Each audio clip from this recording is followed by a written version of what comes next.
중동 상황 대응, 부동산 정상화 등 서민 안정을 위한 국정에 전념해야 하는 이재명 대통령을 향해 근거 없는 의혹이 터져나오고 있습니다. 청와대는 사실무근, 정성호는 황당하다며 의혹을 일축했지만 이미 터져버린 폭탄에 여의도는 발칵 뒤집혔습니다. 한편 조용히 진행되고 있는 강남권 부동산 하락 지표를 매불쇼에서 긴급 점검합니다. 일단은 장인수 기자가 어제 하루 동안 밝힌 부분에 대한 사실관계를 간단하게 정리를 해드리면은 그 행위는 이렇습니다. 이런 말을 먼저 포문을 연 거죠. 최근에 정부 고위 관계자가 다수의 고위 검사들에게 이런 메시지를 전달했다. 그럼 그 내용이 무엇이냐? 이재명 대통령의 뜻이다. 나는 시키는 대로 하는 사람이다. 검찰이 알아서 스스로 공소 취소를 해주는 게 어떻겠느냐는 취지의 메시지였다는 거고요. 다만 이 방법이 만나서 이야기를 한 건지 전화를 한 건지 문자를 쓴 건지 손편지로 한 건지 방법은 잘 모르겠다라고 설명을 한 거고, 다만 본인의 이런 주장을 펼치면서 장인수 기자는 거듭 팩트다. 그러면서 검찰에서는 당연히 거래하려는 의도가 아닌가 판단을 하고 있다고 한다라는 말을 전해왔는데 우리 박지원 평론가님은 어제 이 장인수 기자의 주장에 대해서 어떤 생각을 좀 하셨습니까? 믿을 수가 없죠. 이거 아닙니까? 정부의 고위 관계자라고 이야기했습니다만은 뭐 제가 지칭할게요. 왜? 그럴 일이 없기 때문에. 네. 민정수석이거나 법무부 장관이 그렇죠. 검찰들에게 대통령 공소 취하해주면은 그러면은 검찰 개혁 입법을 검찰들 너희 입맛에 맞게 해줄게 이야기잖아요. 이 두 사람이 공직자이기 때문에 탄핵 또는 해임감입니다. 이게 사실이라면. 그렇죠. 사실이라면. 이거는 국정이 발칵 뒤집힐 일인데 이게 좀 황당무계한 주장이 아닌가라는 생각이 들고요. 제가 봤을 때는 이 검찰 개혁이라는 하나의 좀 근본적인 개혁에 너무 꽂히다 보니까 이른바 이 소문을 떠도는 이야기를 진실로 이렇게 착각하지 않았나 그런 생각이 듭니다. 네. 그래서 어제 같은 소식을 접한 민주당 의원들 같은 경우에는 정말로 이제 허위 음모론이다 이런 식의 이제 주장을 했는데 우리 장수장님은 좀 어떻게 보셨습니까? 첫 번째로 대형 사고 쳤구나. 대형 사고다. 두 번째 수습이 가능할까 좀 그런 생각이 들었고, 장인수 기자가 그래도 MBC에서 기자 수업을 받았던 분이잖아요. 네. 그러면은 팩트 체크라든지 보도의 준칙 원칙이라든지 이런 것들은 다 알고 있지 않았을까. 근데 아무것도 얘기를 안 해. 그냥 들은 것만 얘기를 해. 적어도 취재원은 보호해야 된다는 것은 뭐 동의를 하지만 누가 얘기했다라는 것은 알려줘야지. 맞아요. 당연합니다. 이게 보도의 기본이 아닐까라는 좀 생각이 들어가지고 본인도 자신 없는 것이 아닌가. 그러니까 얘기는 다 들었지만 이게 진실일까? 라는 그런 의구심이 좀 있지 않았을까. 안 그러면 이거 왜 얘기를 못 하겠어요? 네. 보도라고 보기 어려운 게요. 뭐 장인수 전 기자가 현직 기자인지도 이제 잘 모르겠고 저널리스트라고 보니까 네, 저널리스트라고 합니다만 그리고 또 이게 김어준 총수 방송에서 했는데 그 방송이 언론사인지 그다음 이 유튜버인지. 근데 지금 취재 언론사도 기자가 유튜브 형태를 띄울 수 있습니다. 대통령실 출입 기자가 또 있잖아요. 청와대 출입 기자. 그럼 이제 언론사 등록이 돼 있는 모양이에요. 그런 부분들에 대해서 분명해야 돼요. 즉 기자이면은 이게 언론이면은 언제 어디서 무엇을 어떻게 해. 보통 우리 그 삼척동자도 아는 기사의 이 구성 요건에 맞춰서 해야 되는 겁니다. 그렇지 않고 그냥 가십성 재미거리를 던지는 유튜버다. 그렇다면은 뭐 음모론도 이야기할 수도 있는 거고 재미거리로 이렇게 추정합니다 이야기할 수도 있는 건데 저는 이거 굉장히 그 최근에 이제 대한언론이라고 이렇게 각광받고 있습니다만은 그 경계가 모호해지면서 책임지지 않고 음모론을 던지는 그 와중에 생긴 일 중에 하나가 아닌가. 정확한 진단이십니다. 그런 생각이 듭니다. 네. 그러니까 저도 이제 기자로서 동의할 수 있는 부분이 있고 아닌 부분이 있는 건데 장수왕님 말씀대로 저도 취재원은 밝히지 않을 수도 있다고 봅니다. 왜냐면은 중차에 대한 경우에 그 소스를 보호하는 것은 통상의 이제 언론인들의 상례이기 때문에 그건 이해가 되는데 이 기사에서 가장 중심적인 대목은 그런 메시지를 검찰 간부에게 검사장에 전달한 정부 고위 관계자가 누구인지 안 밝히는 거는 기본적인 보도의 문법에 전혀 맞지 않는 경우다 이런 생각이 드는 거예요. 부 기자님이 이렇게 막 이런 기사를 쓰겠다라고 데스크에 올리면은 데스크에서 뭐라 그럽니까? 장난하냐? 아니, 왜냐면은 예를 들면 당연히 이게 정부 고위 관계자가 누군지를 필터링을 하는 과정이 있어야 되고 2중 3중으로 그리고 체크하는. 그 사람에 대해서 실명 보도가 가능한 수준의 취재를 요하기 때문에 당연히 이런 말을 하거나 글을 쓸 때는 그 정도의 검증은 거치는 게 기본적인 기자의 태도라고 할 수 있겠죠. 네. 그렇죠. 저는 나머지 언론들도 똑같다고 보는데 이게 SNS 퍼널리즘하고 똑같은 현상 아닙니까? 퍼널리즘. 이게 장인수 전 기자가 김어준 유튜브에서 나와서 한 이야기다. 그러면은 이 사실을 확인해야 돼요. 근데 그 기사가 그렇게 두 사람이 이야기했다는 것만을 기사로 만들어서 퍼뜨려버린 거예요. 진실인 것처럼. 이것도 또 문제예요. 이게 우리 한국 사회의 언론의 지금 최신의 하나의 최신 병폐라고 봐요. 네. 그러니까 이게 저는 이 보도가 아니라 그냥 주장 내용에 가장 큰 문제라고 생각하는 것 중에 하나가 거래라는 단어. 거래라는 단어가 단어다. 네. 그러니까 이제 검찰 개혁과 관련해서는 많은 국민들이 원하는 것이고 그렇죠. 또한 대통령 뭐 청와대랑 당이 약간의 조금 미묘한 입장 차이는 있지만 검찰 개혁은 시대적인 과제잖아요. 해야 되잖아요. 그런데 이것을 누군가 아주 최측근의 높은 고위 관계자가 검사들하고 거래를 해가지고 이것을 완성시키려고 했다. 그렇게 이제 스토리를 풀어 나가더라고요. 그 그렇게, 부분까지 네. 이야기를 하고 이것까지는 정말 팩트입니다. 팩트를 굉장히 강조를 네, 했어요. 네. 그러니까 그 국정 운영의 한 차원에서 개혁을 하고 쇄신을 해야 나가야 될 국가의 시스템 중요한 것 중에 하나를 이렇게 당사자인 검찰과 거래한다라는 인상을 주고 이거 거래를 한다라고 하면 결국에는 타격을 받는 게 누구겠어요. 이걸 뭐 얘기했다라고 하는 정부의 고위 관계자나 대통령한테 타격이 갈 수밖에 그렇죠. 없잖아요. 직결이 되는 문제죠. 그러면 네. 개혁에 대한 진정성을 의심받을 수밖에 없는 상황이잖아요.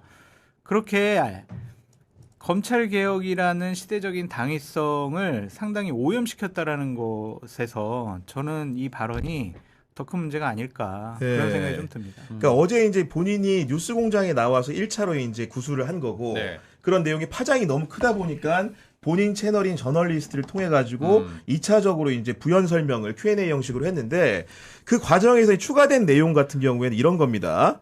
그 결국은 이제 검찰 간부에게 그런 식의 이제 메시지가 가니까 검찰 측에서는 아무래도 이제 공식 라인을 통해서 지휘를 해라라는 얘기가 있었다고 한다라는 말을 또 전했고요. 거기에 더해가지고 이거는 잘못된 기소에 대해서는 검찰이 스스로 공소 취소를 하는 게 본인들 잘못을 스스로 바로잡는 모습을 보이는 것도 의미가 있다는 취지로 전달했다. 쉽게 얘기하면은 앞에 자꾸 이제 거래의 내용이 강조되면서 그 화자로 여겨지는 분에 대한 의혹과 비난이 커지다 맞아요. 보니까 이분이 얘기한 것은 잘못된 기소를 전제로 한 설명이었다라는 부연 설명을 달았는데 이게 사실은 뭔가 이제 사회적 비난 가능성, 만약에 거래를 했다고 한다면 이거는 단순하게 도덕적 유릴적 문제가 아니고 위법적인 사안으로 갈 수 있는 상황에서 그런 부분은 아니라고 약간 부연 설명을 한 것 같은 느낌을 받았어요. 그 네. 장성철 소장도 입법 관련돼 가지고 이 거래를 이야기한 거잖아요.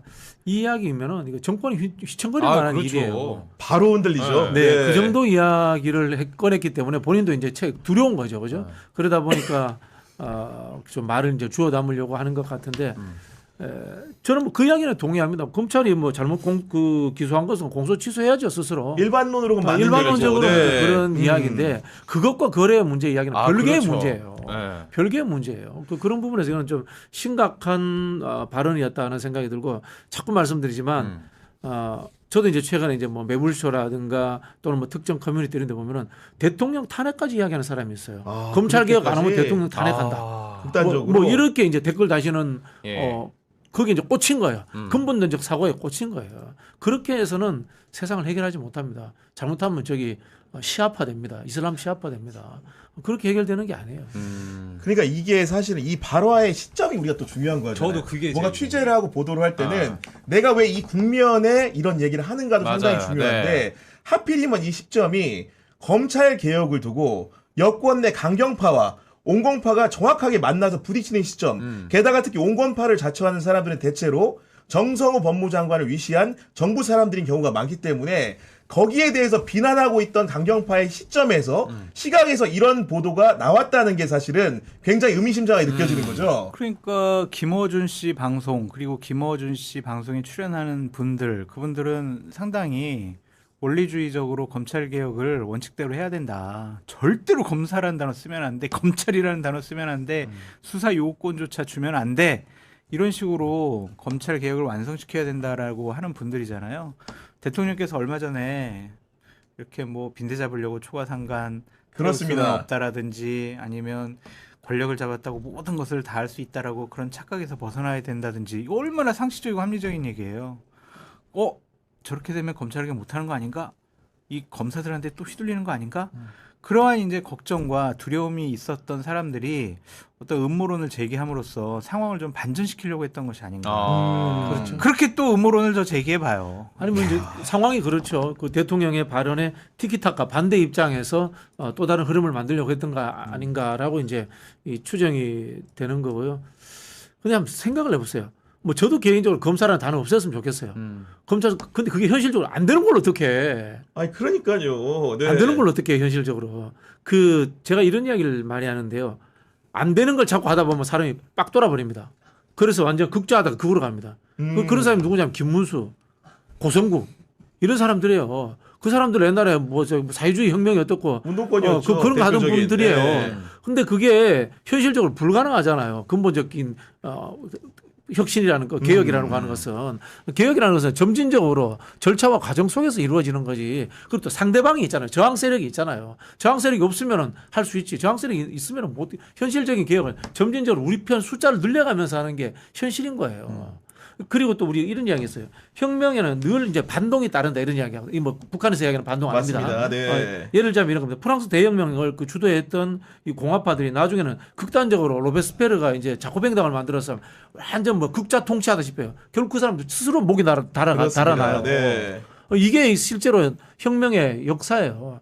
그렇다면은 제가 봤을 때는 이런 거예요. 결국은 국민이 동의하는 개혁을 해야지 네. 동의하지 않는 개혁을 하면은 역으로 총선에서 지고 정권 바뀌고 이러면은 검찰 개혁 입법 했던 거 거꾸로 완전 역으로 다 돌아가 버려요. 윤석열 다시 나타날 수도 있는 거예요. 국민 여론, 선거, 민주주의 이런 것들을 보면서 입법을 하는 거예요.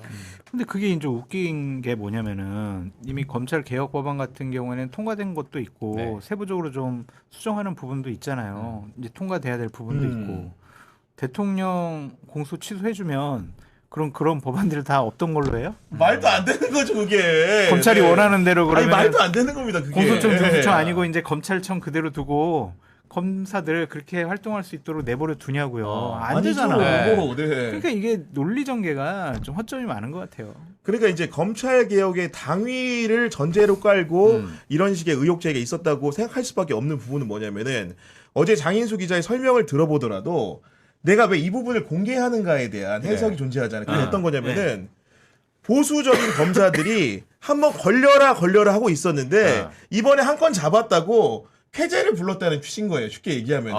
그러니까 이런 것들이 이재명 대통령이 정부 고위 관계자를 통해 가지고 검찰을 뭔가 통제해서 공소취소를 이끌어냈다. 이런 것들이 법리적으로는 직권남용 혐의가 구성이 되기 때문에 이걸 두고 굉장히 이렇게 뭔가 먹이를 낚은 양 이런 꼴렸다, 이렇게. 그러니까 이런 식의 해설을 덧대는 걸 보면서 그 검찰 개혁에 대한 본인의 그런 신조나 사상을 뒷받침하기 위한 논거로서 이 보도가 존재하는 것은 아닌가 이런 의구심이 생긴 겁니다. 그러면 이제 이른바 보수적인 고위 검찰이 이걸 가지고 들고 나오겠네요.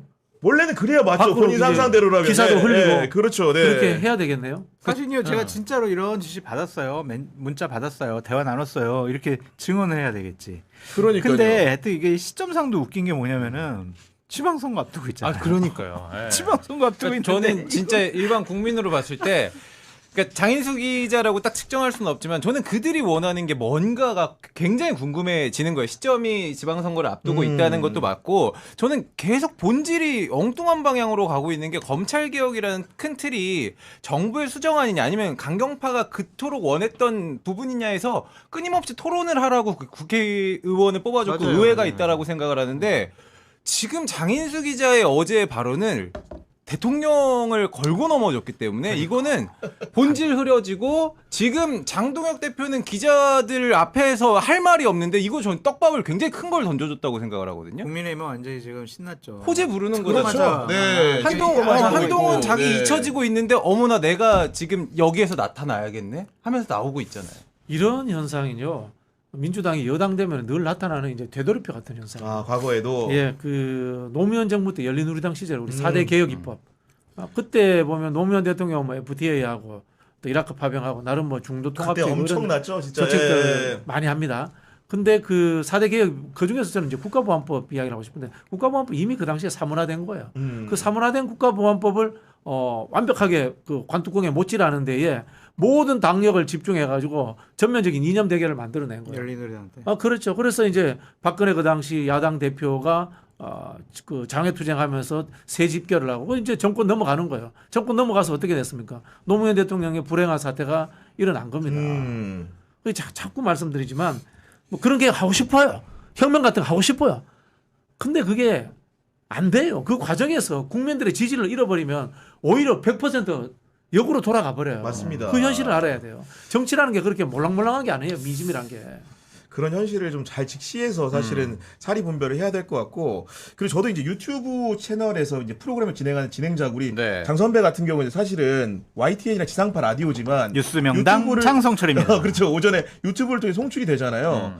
그 사실 장에서 얘기하는 말들도 얼마나 요즘은 무게가 실리고 파급력이 웬만한 팬 기자보다 웬만한 방송 기자보다 방송을 통해서 스피커가 얘기하는 부분들이 훨씬 더 영향이 큰 부분이 있거든요. 맞아요. 네. 그렇죠. 우리가 쉽게 찾아볼 수가 있잖아요. 네. 그리고 알고리즘에 자연스럽게 떠가지고 어쩔 수 없이 보게 될 수 있는 경우도 있는 것이고, 그리고 장인수 기자가 보수 우파 그런 쪽에 활동했던 분이 아니잖아요. 진보 진영에서 활동했던 분이잖아요. 맞아요. 네. 그러니까 그분도 자신의 이 존재감이라든지 남들이 나를 어떻게 생각하는지 그런 것들을 좀 생각하면서 발언에 신중을 기했어야 하는데 이게 진짜 기자는 그냥 들은 거 그냥 다 팩트 체크 확인되면 그냥 다 그냥 무조건 질러야지 이건지, 아니면 진짜 우리가 많이 좀 의심하듯이 좀 대통령을 곤혹스럽게 하려는, 그리고 근본주의자 원리주의자들이 원하는 검찰 개혁 쪽으로 몰고 가려고 음모론적으로 이걸 던진 건지 우리가 알 수는 없지만, 근데 그거는 꼭 얘기해야 될 것 같아. 누가 얘기했다라는 거, 그걸 얘기를 해야 이 사건의 단초가 좀 풀릴 것 같거든요. 맞아요. 그래서 네. 이거를 정부의 해결하고 고위 관계자가 누군지 밝혀라. 네. 해결하고 정리할 수 있는 사람은 딱 한 명밖에 없어요. 본인 당사자입니다. 장인수 네. 기자예요. 근데 자꾸 지금 얘기하는 건 좀 적절한 것 같지 않고 자꾸 나를 공격하면은 내가 진짜 밝힐 수 있어. 이건 무책임한 거죠. 그렇죠. 뭐 흐름이 있는 것 같아요. 그 정성호 장관과 김민석 총리를 이른바 이제 검찰 개혁의 방해자로 이렇게 지목을 하잖아요. 그럼 두 사람이 대통령께 보고 안 하고 하겠어요? 말이 됩니까? 솔직히? 그렇죠. 네. 대한민국 같은 대통령제 국가에서 불가능하잖아요. 네. 네. 그러다 보니까 의도가 이렇게 자꾸 의심이 되는 거예요. 이 두 사람을 빌미로 해서 자꾸 이재명 대통령에게 흠집을 내려고 하는 게 아닌가? 라는 그런 하나의 의심도 들고요. 또 하나는 특히 이제 김민석 총리 관련해서 차기 당권 주자, 뭐 또는 차기 대권 주자 이런 이야기가 나오니까 그 사람을 또 흠집 내기 위해서 하는 게 아닌가라는 이런 네. 자꾸 의심이 음모론에 들거든요. 꼬리를 무네. 그렇죠. 꼬리를 물게 된다라는 말씀을 드리고 싶고요. 그래서 저는 이런 말씀을 드리고 싶어요. 내가 언론사인지 유튜버인지 분명히 하셔라 라는 말씀을 드리고 싶고요. 그다음에 이끌려고 하지 마라. 자신 없으면. 네. 그리고 또 정치인들한테 하고 싶은 말은 끌려다니지 마라. 끌려다니지 유튜브 마라. 출연해야 된다. 활용해야 된다. 그러나 그렇지만- 유튜버들에게 네. 끌려다니지 마라. 당신들이 유튜버보다 훨씬 더 사실관계를 확인할 수 있는 좋은 위치에 있고 그걸 좋은 위치에 있으면서 사실관계를 확인하고 대통령실에 물어봐서 확인할 능력이 없으면 정치인들이 또 때려치워라. 그 이야기 드리고 싶어요. 근데 이제 어제 이 사건이 터지고 나서 좀 파장이 점점 확산될 때 네. 구교용 기자님께서 우리 정치비상구에서 아주 정리와 상황 분석 이런 것들을 잘 해주셔가지고 네. 어떻게 하셨어요? 네. 아니 많은 분들이 구교용이 정치비상구 보라고 그러더라고요. 아, 네. 구교용 하고 기자님이 있습니다. 네. 많이 정리를 잘 네. 해줬다고. 그래서 이 사건이 더 이상 막 확대되는 것도 어느 정도 정리를 좀 잘 해주신 것 같아서 역시 구교용 기자님이구나. 그러한 역시 생각을 좀 했었어요. 명당을 잘 보시는 것 같아요. 보니까 지금 보니까 장성철의 뉴스 명당. 장성철의 풍수지리 뭐 이런 생각이 좀 드는 건데, 저는 그리고 아까 유튜브 얘기를 했던 게 어떤 거냐면은 장인수 기자도 어제 이제 밤에 라이브 방송을 켜고 질의응답하는 과정에서 어떻게 설명을 했냐면은 네. 이렇게 말합니다. 이건 팩트의 파장을 볼 때 이런 얘기를 하는 거죠. 보도를 준비해서 해야 하는 무게의 팩트인데 지금 생각해보니까 유튜브에서 편하게 한 것은 좀 안 맞는 것 같다는 취지의 말을 남겼는데 저는 그 말이 사실 굉장히 불편했거든요. 근데 본인이 인재 상황 파악을 한 거네. 아니 근데 어떻게 보면 발뺌하는 것일 수도 있고. 지금 솔직히 이런 얘기 좀 제가 신문사 기자도 창피하지만 네. 어느 언론을 진보 언론을 통해서 예를 들면 김영 칼럼을 쓰는 것보다 아침에 김어준의 뉴스공장 나와가지고 동접자들이 그렇게 많은 방송에서 파급력. 자기 얘기를 하는 게 훨씬 더 파급력이 크거든요. 네. 그런 상황을 사후적으로 뭔가 좀 간과했다라는 주장인 것처럼 들리는 말을 한다는 거는 사실 그럼 유튜브라는 것은 과연 그 보도하는 기자 입장에서는 어떤 도구였는가라는 생각을 다시금 들게 하는 생각도 있었어요. 그러니까 네. 유튜브 파급력이 상당히 크잖아요. 그리고 김어준의 뉴스공장이라는 그 방송, 그 프로그램이 진보 진영에 끼치는 영향력도 상당한 거잖아요. 그렇죠. 그냥 제가 혼자 막 떠들면은 뭐 누가 저희가 또 햇소리 하는구만 이럴 거 아니겠습니까? 근데 그 무게감을 좀 간과한 것이 아닌가 그런 생각이 들어가지고 어쨌든 거듭 계속 요구하고 말씀드리지만은 나중에 밝힐게요. 이거 가지고 안 될 것 같아요. 그러니까요. 이거는 빨리 밝혀야 돼요. 그래서 맞아요. 네. 뭐 많은 분들이 검증을 해서 이건 말도 안 되는 것, 발생하지도 않은 것, 장인수 기자가 오보에서 얘기 들은 것, 오보에서 얘기한 거 이런 것들을 정리가 돼야지 그렇죠. 이게 나라가 덜 일단락이 되는 겁니다. 혼란스럽지. 네. 이거 계속 이러면은 즐기고 있네? 이렇게 우리가 생각할 수밖에 없어요. 맞는 이 말씀이에요. 혼란을 즐기면서 네. 다 장인수 기자가 뭐 얘기할까, 뭐 갖고 있나, 막 이거에 관심이 초점이 집중될 거 아닙니까? 맞습니다. 네. 그렇게 혼란스럽게 이 나라와 검찰 개혁이라는 시대적인 당위성을 그런 식으로 폄하해서는 안 될 것 같아요. 근데 뭐 좀 있어 보죠. 네. 괜히 또 긁으면 더 커질 수도 있다라는 생각 들고 저는 이제 이번 일을 계기로 우리가 이른바 그 레거시 기성 언론을 대하는 태도에 특히 이제 공적 영역에 있는 분들의 태도에 대해서도 좀 지적을 드리고 싶은데 기성 언론을 팽개치면 안 돼요. 마음에 안 들더라도 나가야 되고 정상화시켜야 정신해야 됩니다. 네. 정상화시켜야 된다는 그렇죠. 말씀을 드리고 네. 싶고 특히 이제 정부 공공 영역에 있는 분들이 영향력이 크다고 하지만 유튜브에 나가는 건 좀 자제했으면 좋겠어요. 맞아. 그건 맞다고 봐요. 아, 네. 정부의 공직자, 네, 공직자, 혹은 고위공직자. 네, 고위공직자들이 그럼. 유튜브에 나가는 좀 자제할 필요가 있다라는 어. 생각이 들고 저는 유튜브들을 비판할 필요가 생각이 없어요. 음. 왜? 그건 원래 그 사람들의 생리니까. 뭐 그게 뭐 어떤 누구든 간에 그 어떤 뭐 저기 강성 개혁파든 온건 개혁파든 합리파든 그 사람들의 성향이니까 팩트를 덜 확인하는 것도 그 사람들의 스타일이니까. 다 중요한 것은 공적인 영역에서 책임져야 될 위치에 있는 사람들이 그들을 대하는 태도의 문제라고 봐요. 네. 아까 우리 그 박지현 평론가님이 서두에 네. 결국은 이 정부의 고위 관계자라는 것이 풀이 너무 좁다. 예를 들면 민정수석이라든가 법무장관이라든가 이런 좁은 풀이기 때문에 어떻게 보면 표현이 그렇습니다만 혐의선상이 굉장히 뚜렷하거든요. 이런 가운데 오늘 정성호 법무부 장관이 이 문제에 대해서 직접 입을 열었습니다. 네. 어떻게 말을 했냐면은 이렇게 서두의 문장을 시작했죠.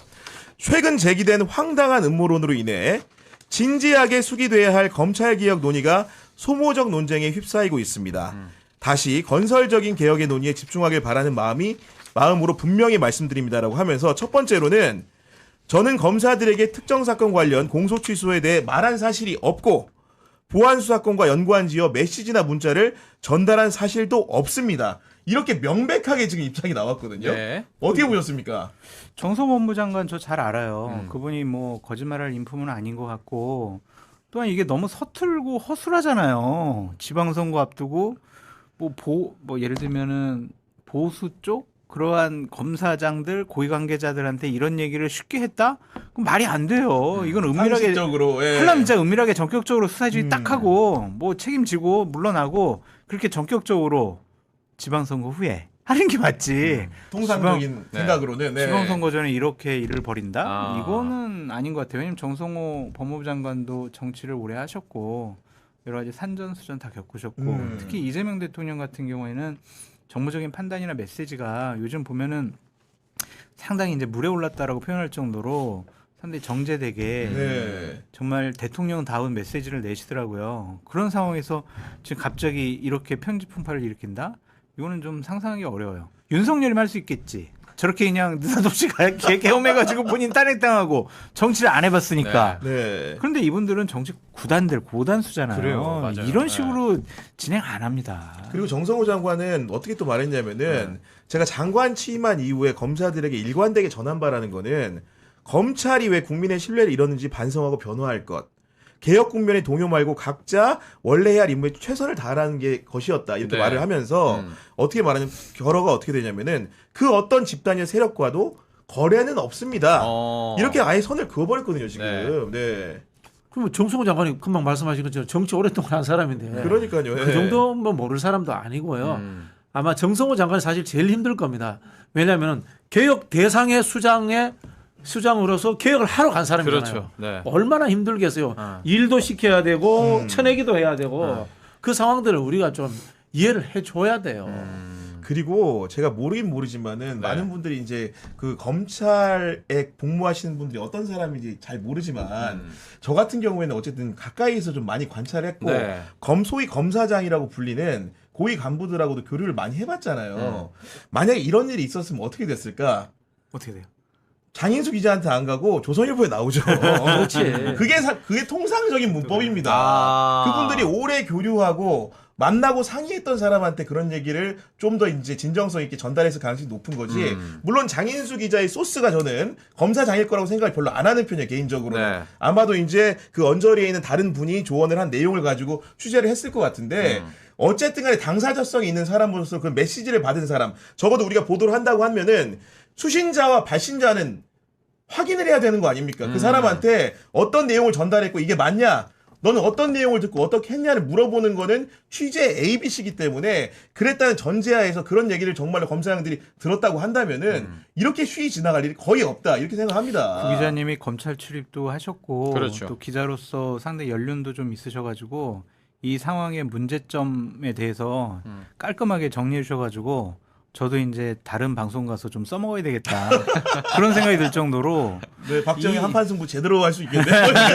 저희 댓글로 한 분이 어떻게 보면은 또 질문과 반문을 보내주셨는데 바다의 구름 바다님께서 박진영 평론가님 그러면은 유튜브 미디어도 청와대에 지금 출입 기자가 있고 출입을 하고 있지 않습니까? 유튜브도 언론으로 대해줘야 되고 또 팩트 체크를 해야겠죠라고 또 질문을 보내주셨습니다. 그럼 팩트 체크 하는 게 맞죠. 그리고 그럼요. 네. 이게 이 부분에 대해서 저도 정확하게 잘 모르겠는데 유튜브라는 것은 형태고 언론이라는 것은 하나의 영역이고 다르지 않습니까? 그렇다면은 유튜버들도 언론사 등록한 데가 있죠, 그죠? 그렇죠, 그렇죠. 그런 네. 데는 언론사로서의 뭐 언론중재위라든가 이런 것에 대한 책임을 져야 되는 것 아닌가요? 맞아요, 맞아요. 좀 예. 그런 부분들에 대해서 책임을 하나하나 져야 된다라는 생각이 들고요. 네. 저는 이런 부분에서 그래서 우리 정부가 뭐 유튜브들의 청와대 출입 기자를 선정한다거나 또는 정부 고위 관계자들이 유튜브에 출연한다거나 이런 거에 대해서 좀 더 조심성이 있어야 됩니다. 네.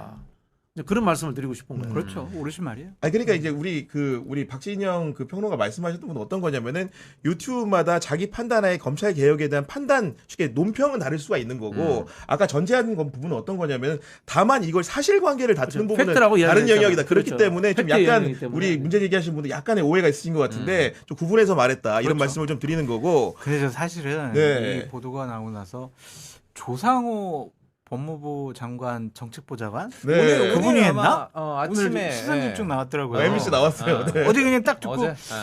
스타일이 좀 조상호 보좌관 스타일인데 어. 이제 그런 생각을 했는데 네. 꼼꼼히 이제 다 뜯어보니까 그 윗선이겠구나 막 그런 그러니 고위 생각이 관계자가 들고 또 하다 보니까 네. 많은 분들이 조상호 뭐 보좌관하고 통화를 해보니까 정말 펄쩍 뛰고 네. 아니 처음 듣는 우리 얘기라고. 조상호 보좌관은 오늘 MBC 저도 이제 방송만 봤는데 네. 거기서 어떻게 말했냐면은 우리 장인수 기자가 대상자를 특정해 주시면 저희가 바로 조사하겠다. 취재원까지 밝혀달라고 얘기하지 않겠다.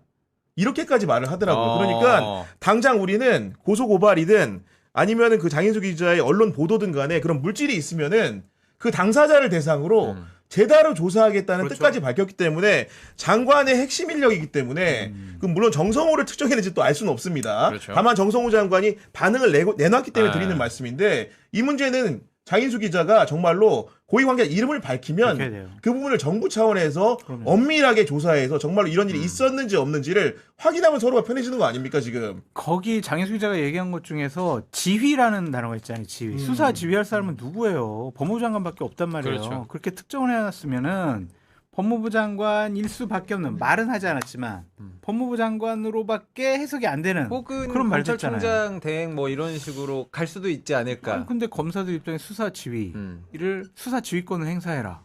수사 지휘를 해라. 그래도 이렇게 뭐 얘기한 거는 법무장관? 법무부 장관밖에 장관밖에 없잖아요. 그러니까요. 네. 주인공이 너무 화려하단 말이에요. 이게 대통령 들어가 있죠. 법무부 장관 들어가 있지. 검사장급의 검찰 고위 인사들 들어가 있지. 또 뉴스공장 김어준 들어가 있지. 이거 대형 사건이야 이거 진짜. 주인공 너무 화려해. 이거 그냥 묻고 못 넘어가요 이거. 출연료가 그러니까요. 진짜 이거. 주연급들이. 그러니까 이제 그런 네. 부분들에 대해서 많은 분들이 이제 우려를 하시는 거고, 여하간 이걸 거듭 말씀드리지만은 장인수 기자 같은 경우에는 그 고위 관계자의 그런 특정을 어떻게 보면 그 많은 분들이 너무나 궁금해하고 이 문제 가지고 우리가 일주일, 한 달 소모할 수는 없는 거잖아요. 정확하게 밝히고 정부 사이드에서 진상조사를 정확하게 해보면 좋겠다. 이런 생각이 듭니다. 네. 시장 상황입니다. 보시면 대통령이 1월 23일부터 하시고 나서 계속 다 둔화되고 있죠. 그림표가. 이게 뭔가요? 그리고 저기서 이제 제가 강남, 서초, 송파, 용산 이렇게 써놨잖아요. 저 4개구는 2주째 연속 하락으로 떴습니다. 평균으로 하니까 평균 시간 이제 아직 마이너스는 아직 안 갔거든요. 그렇게 보시면 되고 2번 보여드릴게요. 시장은 둔화되고 있습니다. 너무 빨리 가시는 거 아니에요? 네. 2번. 4시까지 방송이니까 맞춰드려야 되니까 네. 자, 최대한. 자, 그래서 2번은 보시면 뭐냐? 이게 이제 대통령께서- 3월 매물인가요? 네, 맞습니다. 1월부터 제가 한 겁니다. 아, 그림은 1월부터? 1월 저 밑에가 이제 1월이에요. 네. 그래서 쭉 이렇게 오다가 대통령이 그 SNS X 하실 때 네. 그때 5만 5천 개였어. 서울의 아파트 8년 매물이 5만 5천 개인데 말씀하시고 나니까 6만 7천 개까지 2월 달까지 올라왔어요. 네, 많이 늘었죠. 와. 그리고 싱가포르 가셔가지고 뭐 띄우셨잖아요. 아, 네. 그 뒤로 또 갑자기 빨갛게 쫙 올라가잖아요. 오. 그림이 선이. 네. 그래서 지금 75,628개가 월요일 기준이에요. 일요일. 3월 8일 기준. 네, 오늘 보니까 76,700개가 됐어요. 또 올라갔어요. 1,000개가. 또 올라갔어. 그래서 종합적으로 한 2만 건 이상이 올라간 거예요. 2만 1,000건. 아. 이게 갑자기 어디서 나오죠? 다주택. 그렇죠. 우리 네. 최고 다주택자가 내놓고 있습니다. 내놓고 있습니다. 일주사도 내놓는데 그럼 인식을 다 했다는 거예요. 시장에서. 인식한 지금 거야. 파는 게 좋겠다. 이렇게 이건 답 판단하고.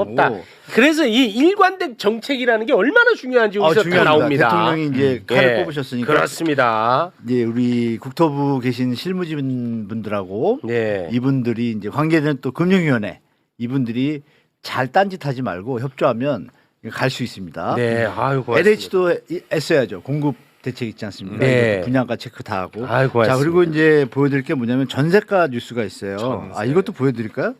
시간이 몇 분 남았죠? 아까 제 얘기할 때 안 들으시더라고. 방송 종결권은 교수님한테 있습니다. 예. 편안하게 하시면 됩니다. 그럼 우리 시청자분들 좀 도움되시라고 5번 보여드릴게요. 5번 자료가 네, 뭘까요? 5번 보시면 이 5번 이거- 꺾였죠. 많이 뭐가 이게 이게 이제 서울 뭔가요? 아파트 서울 평균 매매가. 네, 평균 매매가입니다. 보시면 저 빨갛게 꼭지를 찍을 때가 14억 6천이에요. 평균가가. 아, 서울 평균 아파트 가격인가 보군요. 네, 그게 이렇게 쭉 올랐다가 2025년 2월에 14억이군요. 빨간색. 이게 언제예요? 토지거래허가 우리 저 오세훈 아, 시장께서 오세훈이. 네, 이렇게 펌핑 하실 때 진짜. 이게 터진 거고 그 밑으로 가니까 얼마예요? 이번 달 저번 달에 8억 6천까지 떨어졌어요. 와. 반토막 수준. 14억에서 그래서 오늘 보니까 저게 좀 올라와서 9억 찍은 것 같아요. 그러면 벌써 40% 정도 30% 빠졌죠. 평균가가. 네. 많이 그러면 빠졌네. 효과가 있다는 얘기고. 많이 자, 그럼 빠졌어. 시장 상황은 효과는 분명히 있다라고 효과 우리가 일단 있는 거야. 판단하시고 네. 추가 대책만 잘 나오면 잘 갈 것 같아요. 네. 그리고 최근에 이제 이슈가 된 게 하나 있습니다. 이거 되게 중요한데요. 송파구에 강남 성중 송파구에 전세 신축 입주 아파트가 네, 네. 전세 가격이 1월 달에 12월에 32평 국평이 국민 평형이 17억 18억 했습니다. 전세가가요? 전세가가요. 전세가 30평대가 17억이에요? 네, 17억 18억 했습니다. 호가가. 네. 왜 이렇게 비싸? 근데 그게 갑자기 8억 9억 아니 10억대로 떨어집니다. 오. 17억 18억이 최저치가. 네. 그리고 지금은 11억에서 12억 요 수준이에요. 13억. 그러면 4, 5억이 빠졌잖아요. 왜? 왜 빠지죠? 전세가가 갑자기 5억이 빠져요. 왜 이거는 빠지죠? 모르겠네. 왜 이렇게까지? 그래서 이게 뉴스에서 뭐라고 나오냐면 모 일간지에서 미스테리라고 썼어요. 미스테리로 나오네. 역시. 네, 미스테리라고 미스테리입니다. 나온 거예요. 근데 이게 미스테리가 아닙니다. 이제 제가 말씀드리면 여러분들이 이 부동산의 나쁜 카르텔에 대해서 지금부터 같이 신경 쓰면 좋을 것 같은데요. 그림 9번 좀 보여주세요. 9번이 뭘까요? 9번 보시면 자 저기 제가 말씀드린 대로 16억 18억이에요. 호가가 12월 1월에 그림이 있죠. 네. 그때 현재 지금 전세 대출이 5억이 되잖아요, 최대. 네. 그럼 전세 대출을 끼고 자기가 10억, 11억, 12억 있는 사람들은 끼고 사게 되면 어떻게 돼요? 저 돈을 지불할 수가 있죠. 그렇죠? 네. 근데 전세 대출이 없으면 어떻게 될까요? 없으면은 갖고 있는 돈으로만 10억, 11억, 12억 중에 수요밖에 없잖아요. 그러니까 아파트 값이 전세 대출이 없어지면 내려오겠죠. 그죠? 네. 그럼 전세 대출이 없어졌을까요? 없어졌어요. 전세 대출이 네, 그래서 이 전세 대출이 10번을 보여주세요. 10번. 자, 이거는 이해가 되시죠? 현찰이 있는데 전세 네. 대출 해준다 그러니까 주인들은 대출 끼고 들어와라 그러고 호가를 높일 거고. 근데 안 된다 그러니까 들어올 사람이 적어지니까 맞춰야 되잖아요. 그렇죠. 와 이거 되게 재밌다 근데. 재밌는데 되게 무서운 거예요. 재밌으면서 무서운 거. 자, 그러면 그림 10번 보여주세요. 10번. 신축 입주 아파트 전세 가격이 급락한 이유는 정부 그래서 이제 뉴스들이 많이 나와요. 막 미스테리라 그러고 정부에서 다주택자를 규제한다 그러고 막 이쪽 딴 데로 가요. 해석이. 그러니까 제가 이제 해석을 해드린 거예요. 이거 진짜 재밌다 이거는. 6월 27일 날 6.27 대책 다 기억나시죠? 네. 그때 소유권 이전 말이 좀 어려워요. 소유권 이전 조건부 전세 대출 금지를 대출 규제에 딱 넣었어요. 네. 이거를 우리 일반 무주택분이나 청년들은 잘 좀 어려우시지만 못 알아들어요. 갭 투자하신 분들은 도살해서 이거 너무 깨알같이 알아들어요. 전세값 내려가네. 그거 알고 있는 거예요. 자, 근데 전세 가격이 안 내려가고 상승을 해요. 규제를 했는데. 그럼 아까 그림처럼 규제를 해서 전세 대출이 안 되면 5억이 빠져야 되잖아요. 근데 11억, 17억까지 갔어. 왜 그래? 그게 뭐냐, 저 그림에서 네. 다시 보여주세요. 그림 말고. 신한 저기 보면 하얀 걸로 쓴 글씨가 있죠. KB 발표를 했어요, 정부에서 뭐라고? 저거 안 된다고.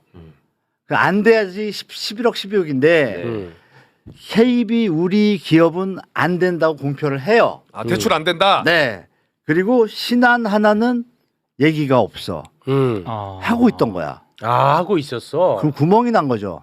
구멍이 댐이 구멍이 뻥 뚫려 있는 거예요. 오. 그런데 저 신한 하나가 그거를 같이 안 합니다. 안 하니까 전세값이 뚝 떨어집니다. 라는 게 저의 해석이고 팩트에 가깝습니다. 근데 거의 잠깐만. 맞는 것 같죠? 아니 이게 너무 웃겨. 아니 그 전세값 그 전세 대출 5억 X표 그거 네, 그래프 다시 보여. 이게 나는 지금 너무 충격인데. 네네. 자 전세 대출을 내가 5억 받을 수 있다가 내가 전세 대출 5억을 못 받으면 내가 가고자 하는 집보다 덜 좋은 곳으로 가야 되는 것으로 나는 그동안에 생각해 왔는데 그렇죠. 내가 가고자 하는 집이 그만큼 떨어진다? 네네네. 이거는 너무 충격이야 나는 지금. 충격이 아니죠. 집이 새로 지어져서 입주를 할 때는 이 사람들이 나가서 딴 데 살 거 아니에요. 들어와야 되잖아요. 들어오면 이쪽에 전세 물건이 생기겠죠. 그런데 이거를 새로운 수요자가 있으니까 전세 대출이 되니까 가격을 높여서 이분들이 들어오게 하면 나는 거기 그냥 살고 있어도 전세 대출 돈을 받아서 여기서 중요한 게 이게 분양가가 17억, 19억, 20억이었어요. 네. 근데 전세가 18억이에요. 그러면 전세를 풀어주니까 분양을 받고 나면 전세를 메꿔서 돈 한 푼 안 들이고 갭 투자가 되는 거예요. 그죠? 이 기본인데 이걸 조명을 거의 다 안 해요. 제가 2달 전부터 각오하고 금융위원회에서 명예훼손 걸든지 말든지 이 금융위원회를 이제 공격적으로 제가 저격하기 시작하거든요. 그 중에 하나예요, 이게. 앞으로 한 10개 정도 지금 제가 채집을 해놨거든요, 사례를. 들으시면 깜짝깜짝 놀래요. 예를 들면 22년도 있잖아요. 2022년도 전에 문재인 대통령이 막 할 때 9억 초과 대출금지 기억나시죠? 9억 초과, 9억 보유자 초과는 전세 대출 금지, 9억 초과 이하는 한다 이렇게 해놨어요. 이걸 갖다 풀고 째고 할 때마다 전세가가 집값이 움직여요. 네.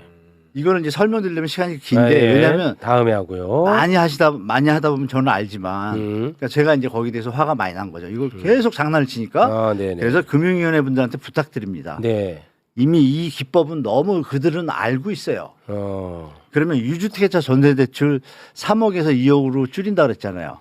마치 들으면 전세 대출 강화하는 것 같아. 그런데 그건 신규 새로 들어오는 사람. 자, 그러면 유주택자한테 전세 대출을 왜 해주죠, 앵커님? 왜 해줘요? 집이 있는데?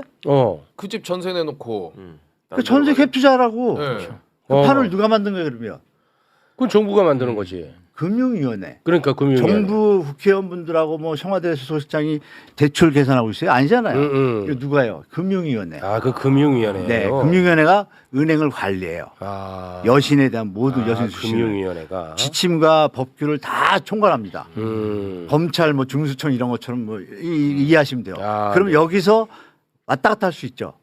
그럼 전세 대출 예를 들어서 5억인데 지금 네. 7억으로 올릴게요. 가능한 금액을. 네, 지금 금융위원회가 네. 집값이 올라가서 서민들이 힘들다 그래가지고 7억으로 올리고 금리를 낮춰주겠다. 부담을 줄인다고. 네. 집값 올라가요, 내려가요? 그거 올라가죠. 다 알죠. 네. 그럼 전세 대출 줄이면 내려가겠죠. 네. 이해됐죠? 네, 너무 쉬운데. 줄이면 뭐가 나와요? 프레임이 대한민국 국민들이 그동안 가스라이팅 당하고 전세 대출 주거 줄이면 사다리가 끊긴다. 맞아. 이게 이제 땡땡땡들이 이제는 하는 거예요. 세입자까지 악마화하느냐. 네, 월세로 쫓겨나 뭐 이런 얘기 나와요. 맞아. 그런데 어. 만약에 그걸 없애면 어떻게 돼요? 잠시 힘들어. 힘들죠. 우리가 상처가 났는데 이거를 수술하면 잠시 힘들지만 앞으로 좋잖아요. 그렇습니다. 딱 그거 똑같은 거예요. 네. 전세 대출을 줄이거나 축소해 나가면 나갈수록 주택 가격은 하방으로 내려가. 지금 잠시 힘든 것 같지만 정착이 되고 내가 집을 살 때 주거 비용이 축소가 되는 거예요. 이 기본적인 이 로드맵을 알고 있어요. 금융위원회가. 아, 네. 그러면 이 부분까지 말씀드렸으면 우리 시청자분은 뭐 다 똑똑하시니까. 네. 그러면 제가 드릴 수 있는 말씀은 이거죠. 전세 대출 규제에 대해서 얘기가 나오면 DSR 얘기가 나와요. 그죠? DSR. 조금 줄인다고 깔짝대는 거죠. 제가 볼 때. 깔짝. 하면서 또 뒤로는 어떻게 해요? 예를 들어서 좀 어려우니까 전세 대출 유주택자 3억으로 올릴 수 있잖아요. 근데 이건 또 뉴스에 안 나와. 보도에도 안 나와. 어디 가요? 은행에만 지침으로 가. 아, 은행 지침으로만. 디플레이를 많이 한단 말이에요. 아. 그래서 제가 오늘부터 이 매불쇼가 대한민국 1등 저기잖아요. 그죠? 시청자 그게. 이걸 저격해야겠다. 공개적으로. 그리고 국민들도 아시게 되면 이 플레이에 대해서 금융권 사람들은 다 알고 있거든요. 네. 이제는 이제 국민들이 이것도 나서야 돼요. 아. 검찰개혁, 금융개혁 같이 가는데 특히 저격할게요. 제가 금융위원회 개혁. 아, 같이 가야 됩니다. 여기까지 제가 오늘 말씀. 이게 팩트입니다. 아유, 너무 네, 좋습니다. 네. 야, 이거는 나한테는 진짜 충격이네. 그러네. 오. 예를 들어서 저 전세 들어가려고요. 여기 얼마예요? 16억입니다. 아, 슬픔에 빠져서 갔어. 다음 달에 와서 저 돈이 없어서 그냥 13억에 맞는 대로 주십시오. 지난번에 거기 들어갈 수 있어요. 약간 이런 느낌이에요. 아니요? 맞습니다. 왔다 갔다 합니다. 왔다 갔다 장난 한다는 됩니다. 거니까. 네. 그러니까 전세 대출을 해주면 실제 전세 들어가고 싶은 분들한테 도움이 될 거라고 생각하고 대출해 주는 건데 그렇지. 집주인이 다 먹는 거잖아. 그렇죠. 정확하세요. 올려가지고. 맞습니다. 이게 참나, 이게 이제 이게. 막 악마의 디테일이에요. 악마의 디테일. 네, 조심하셔야 돼요. 알겠습니다. 이제 오늘부터 이제 본격적으로 제가 네. 공격 들어갈 테니까 네. 우리 저 시청자분들도 많이 네. 이쪽에 좀 신경 써주시면 좋을 것 금융위는 같아요. 왜 그러는 거예요, 근데? 금융이 그것만 모피아라고 많이 들어보셨잖아요. 네. 그럼 여기서 막 하다 어디 가요? 은행 정관님 은행 가잖아요. 그 은행에 저 예대 마진을 위해서 이렇게 도와주는 어떻게 보면 거예요? 제2중대 뭐 이런 얘기 많이 하잖아요. 그럼 얘기 정리되죠. 네. 껍데기는 수박인데 저번에도 빨간 거 뭐 얘기했잖아요. 이런 게 그러면 시스템으로 잡아야 되잖아요. 그렇죠. 근데 모르니까 그들만 아니까 그렇죠. 제가 오늘 공개적으로 좀 저격하는 거예요. 아, 대충 느낌 네, 알겠습니다. 명예훼손도 어쩌면 들어올 수 있는데 네. 팩트기 때문에 자신 있습니다. 아, 자신 있어요. 네, 네, 네. 알겠습니다. 잘해 주시는데 좀 더 잘해달라 이거죠. 네, 조금 더 잘해달라는 겁니다. 확실하게. 알겠습니다.